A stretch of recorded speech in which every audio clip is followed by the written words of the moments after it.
শুভ সকাল বন্ধুরা। আজ হলো 19 মার্চ বৃহস্পতিবার। আজকের সকালের বিশেষ বিশেষ খবরগুলি হলো: দেশে এলপিজি গ্যাস সংকট সামাল দিতে নতুন নিয়ম কেন্দ্রের, কানপুরে নাবালিকাকে খুন করে ক্ষেতের মাঠে পুঁতে রাখার অভিযোগ, সঙ্গে আটক করা হলো এক প্রতিবেশীকে। টিকিট নিয়ে শ্রীভূমিতে বিপুল সংবর্ধনায় বাসলেন দক্ষিণ করিমগঞ্জের প্রার্থী আমিনুল রশিদ চৌধুরী। অসমে ঈদের উৎসবের জোয়ার, চাঁদ দেখার অপেক্ষায় সৌদি আরব সহ ভারত। কবে উদযাপিত হবে পবিত্র ঈদ?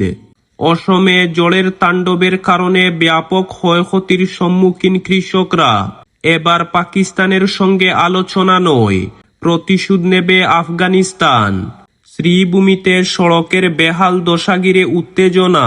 এনএইচডিসিএল কার্যালয়ের তলা থেকে গ্রেফতার করা হলো ব্লগার সুজন দেবরায়কে।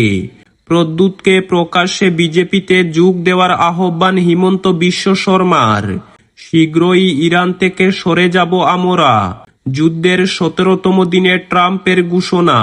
শ্রীভূমিতে বিদ্যুৎ লাইনের মেরামতির কাজ করতে গিয়ে বিদ্যুৎ কর্মী বিদ্যুতে লেগে মৃত্যু।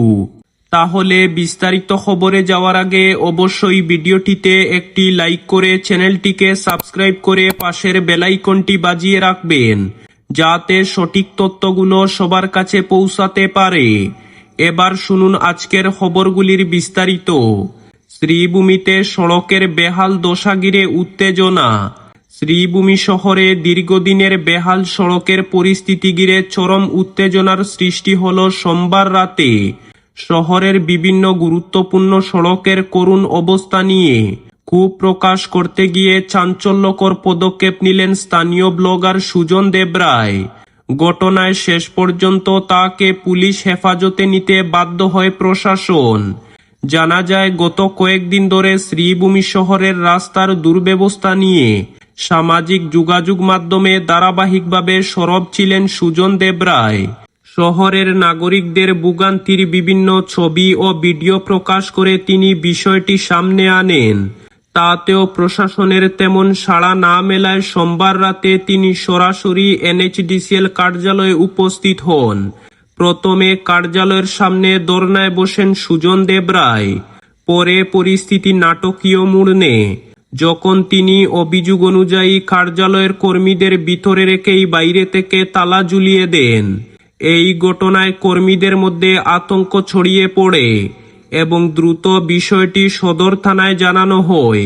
খবর পেয়ে সঙ্গে সঙ্গে শ্রীভূমির সদর থানার পুলিশ ঘটনাস্থলে পৌঁছে পরিস্থিতি নিয়ন্ত্রণে আনে। পরে কার্যালয়ের তালা খুলে কর্মীদের উদ্ধার করা হয়। এবং ব্লগার সুজন দেবরায়কে আটক করে থানায় নিয়ে যাওয়া হয়। এদিকে এনএইচডিসিএল কর্তৃপক্ষ এই ঘটনাকে গুরুতর বলে উল্লেখ করে সুজন দেবরায়ের বিরুদ্ধে সদর থানায় লিখিত অভিযোগ দায়ের করেছে। অভিযোগের ভিত্তিতে তার বিরুদ্ধে একাধিক ধারায় মামলা রুজু করা হয়েছে বলে পুলিশ সূত্রে জানা গেছে। ঘটনার জেরে শ্রীভূমি শহরে চাঞ্চল্যের সৃষ্টি হয়েছে। সাধারণ মানুষের একাংশ রাস্তার বেহাল অবস্থার প্রতিবাদে সুজন দেবরায়ের পদক্ষেপকে সমর্থন জানালেও আইনের চোখে এ ধরনের কর্মকাণ্ড গ্রহণযোগ্য নয় বলেই মত প্রশাসনের। অন্যদিকে সুজনের পাশে থেকে জেলা সিনিয়র পুলিশ সুপার লীনা দলে ও সদর থানার ওসির সঙ্গে সুজনের হয়ে সুপারিশ করতে দেখা যায়। করিমগঞ্জ কংগ্রেসের যুব নেতা সন্দীপ নন্দী, শুভম দাস, সোনু সহ অন্যান্যদেরকে। বর্তমানে পুরো ঘটনার তদন্ত শুরু করেছে পুলিশ। একই সঙ্গে শহরের সড়ক সংস্কার নিয়ে নতুন করে প্রশ্ন উঠতে শুরু করেছে, যা আগামী দিনে প্রশাসনের জন্য বড় চ্যালেঞ্জ হয়ে দাঁড়াতে পারে। এদিকে এক রাত একদিন পুলিশের হেফাজতে থাকার পর সদর থানার পুলিশ সুজন দেবরায়কে কোর্টে তুলে এবং রাতে পিআর বন্ডে তাকে ছেড়ে দেওয়া হয় বলে জানা যায়। পরবর্তী খবরটি হল, জ্বালানি সংকট সামাল দিতে আরও একটি বড় ঘোষণা কেন্দ্রের। এখন থেকে সমস্ত এলপিজি গ্রাহকদের জন্য বায়োমেট্রিক বা আধার যাচাইকরণ প্রক্রিয়া বাধ্যতামূলক। পেট্রোলিয়াম ও প্রাকৃতিক গ্যাস মন্ত্রকের বক্তব্য, পশ্চিম এশিয়ার সংঘাতের পরিস্থিতিতে ভর্তুকি প্রক্রিয়াকে সুগম তথা স্বচ্ছ করতে এবং অপব্যবহার আটকাতে এই পদক্ষেপ করা হলো, মন্ত্রক জানিয়েছে। গ্রাহকরা জ্বালানি বিপণনকারী সংস্থাগুলি যেমন ইন্ডিয়ান অয়েল, এইচপি বা ভারত গ্যাস মোবাইল অ্যাপের মাধ্যমে এই প্রক্রিয়া সম্পন্ন করতে পারবেন। পাশাপাশি আধার ফেস আইডি অ্যাপের মাধ্যমে স্মার্টফোন থেকে বাড়িতে বসেই কেওয়াইসি প্রক্রিয়া সারা যাবে। এছাড়াও গ্রাহকরা সংশ্লিষ্ট গ্যাস ডিস্ট্রিবিউটরের কাছে গিয়ে আঙ্গুলের ছাপ বা আরসিএস স্ক্যানের মাধ্যমে পরিচয় যাচাই করতে পারবেন।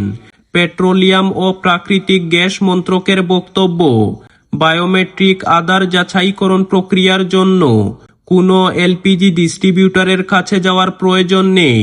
অ্যাপের মাধ্যমে সহজেই তা করা যাবে। যদিও মন্ত্রক সতর্ক করেছে, কেওয়াইসি না হলে এলপিজি রিফিল ব্যাহত হতে পারে। যাচাইকরণ প্রক্রিয়া সম্পূর্ণ না হলে ভর্তুকি স্থগিত করা হতে পারে। কেন এই সিদ্ধান্ত?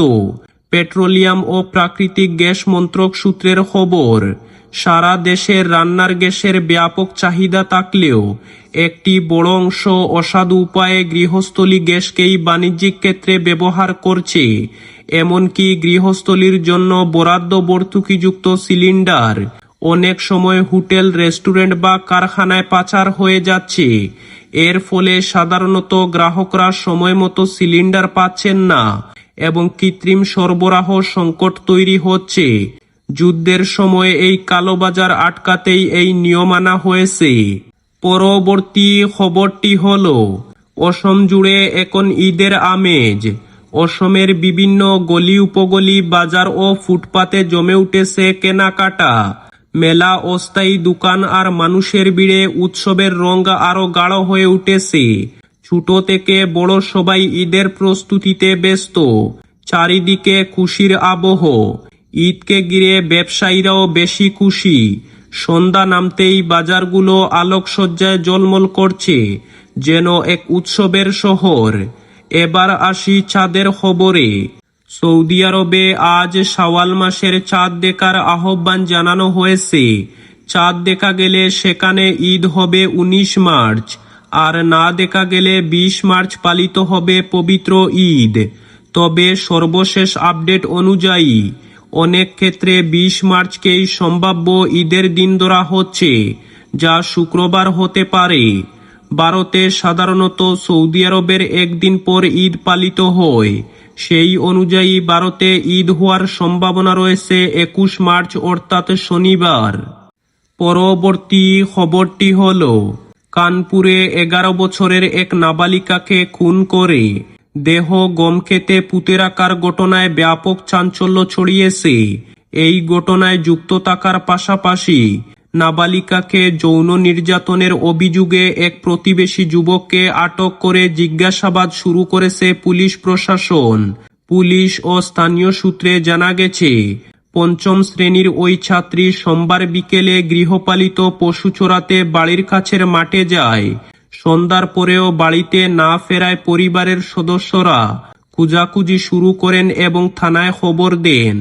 রাতভর খোঁজাখুঁজি চালিয়েও তার কোনো সন্ধান মেলেনি। মঙ্গলবার ভোরে পুনরায় খোঁজ শুরু হলে বাড়ি থেকে কিছুটা দূরে একটি গম খেতে সদ্য কুড়ামাটি চোখে পড়ে পরিবারের সদস্যদের। সন্দেহ হওয়ায় মাটি খুঁড়তেই নাবালিকার দেহ উদ্ধার হয়। খবর পেয়ে ঘটনাস্থলে পৌঁছে পুলিশ দেহটি উদ্ধার করে ময়নাতদন্তের জন্য পাঠায় এবং ফরেনসিক দলকে ডেকে প্রমাণ সংগ্রহ শুরু করে। প্রাথমিক তদন্তে জানা গেছে, দেহ উদ্ধারের সময় নাবালিকাটি বিবস্ত্র অবস্থায় ছিল। পরিবারের লোকের অভিযোগ, পাশের বাড়ির এক যুবক যৌন নির্যাতনের পর খুন করে দেহ মাটিতে পুঁতে দেয়। অভিযুক্তকে আটক করে জিজ্ঞাসাবাদ শুরু করেছে পুলিশ। এক পুলিশ আধিকারিক জানিয়েছেন, ময়নাতদন্তের রিপোর্টের অপেক্ষা করা হচ্ছে। রিপোর্টের ভিত্তিতে পরবর্তী আইনানুগ ব্যবস্থা নেওয়া হবে। পরবর্তী খবরটি হল, অসমে ঝড়ের তাণ্ডবে ব্যাপক ক্ষয়ক্ষতির শিকার হয়েছেন কৃষক সহ মধ্যবিত্ত পরিবারের লোকেরা। অসমে প্রবল ঝড়, শিলাবৃষ্টি ও বজ্রপাতে বিভিন্ন জেলায় ব্যাপক ক্ষয়ক্ষতি হয়েছে। ভোর রাতে কয়েক ঘন্টার জোরে বহু ঘরবাড়ি ভেঙে পড়েছে, টিনের চাল উড়ে গেছে এবং অনেক মানুষ গৃহহীন হয়েছেন। বরাক উপত্যকা সহ কাছাড়ের শিলচর ও আশেপাশের এলাকায় সবচেয়ে বেশি ক্ষতি হয়েছে বলে খবর। গাছ উপড়ে পড়ে রাস্তাঘাট বন্ধ হয়েছে এবং বিদ্যুতের খুঁটি ভেঙে বহু জায়গায় বিদ্যুৎ সংযোগ বিচ্ছিন্ন হয়ে পড়েছে। এছাড়াও তিনসুকিয়া, কামরূপ, হুজাই, নোয়াগাঁও একাধিক জেলায়ও ক্ষতিগ্রস্ত হয়েছে। কৃষিক্ষেত্রেও বড় ধাক্কা লেগেছে, তবে এখনো পর্যন্ত কোনো মৃত্যুর খবর পাওয়া যায়নি, যদিও কয়েকজন আহত হয়েছেন বলে খবর।